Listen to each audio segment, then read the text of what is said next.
This is the case of the state of Nevada versus Henry James Ruggs III, case number 21PC-050-378.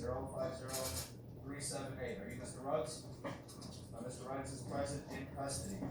Mr. Ruggs is here because of an arrest on November 2nd of this year for driving under the influence resulting in death and reckless driving resulting in death, 2 felony offenses.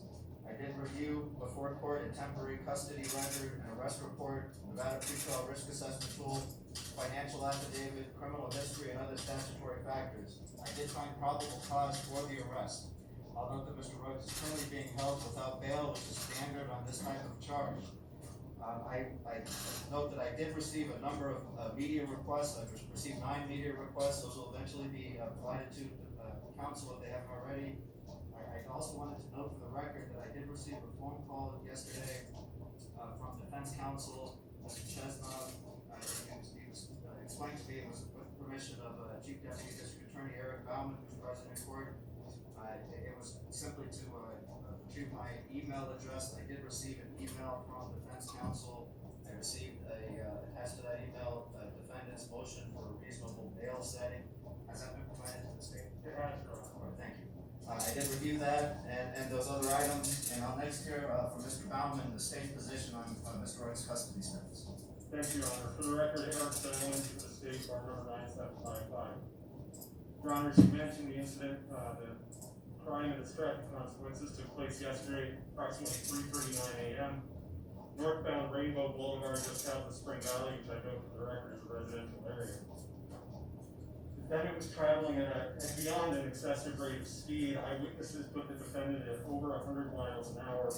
We were able to confirm through investigation through a download of the airbag control module from his vehicle that at 2.5 seconds prior to impact, he was traveling at 156 miles per hour northbound on Rainbow Boulevard. I would note that in my 24 plus years of prosecuting vehicular crimes, that is the highest speed I have ever heard of in an incident like this. At the point of airbag deployment, the vehicle was traveling at 127 miles per hour. I would note further into investigation, there was a loaded firearm found in the driver's floorboard of the vehicle. The defendant's vehicle struck the rear of the victim vehicle with such violent force that it ignited the fuel tank. 23-year-old female occupant and her dog died as a result of the fire caused by the crash. Furthermore, we anticipate filing a second count of DUI causing substantial bodily harm as a result of the injuries to defendant's passenger. Defendant was argumentative and uncooperative with both police and medical workers throughout the investigative process. However, a search warrant was obtained. Blood was drawn from the defendant within 2 hours of the time of driving. His blood alcohol level was measured by the Metropolitan Police Department Forensic Laboratory to be .161 within 2 hours of the time of driving. That is more than twice the legal limit. Furthermore, I would note that at that blood alcohol level, he was also, under the laws of the state of Nevada, illegally in possession of a firearm. I would note this is particularly tragic. Since 2013, the National Football League Players Association has contracted with various rideshare services, specifically to provide free rideshares availability to their membership, specifically to prevent tragedies such as this. Now, in consideration of bail, I would note for the court that the defendant is facing significant mandatory prison time.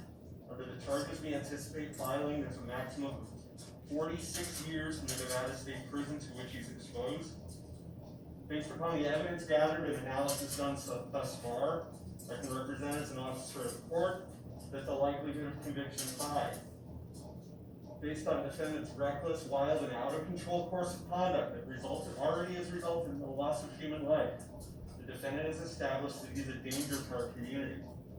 Any release should be conditioned on high-level electronic monitoring, surrender of defendant's passport if he has one, a strict no driving order, and 24/7 alcohol monitoring.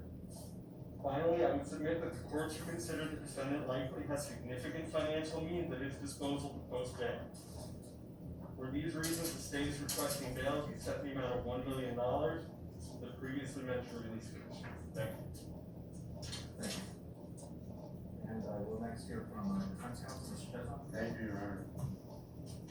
As the court knows, the purpose of this appearance at this point in time is to determine the conditions of release, not to argue the merits of the case, although the facts of the case are one factor for the court to consider. The court knows that bail is not punishment.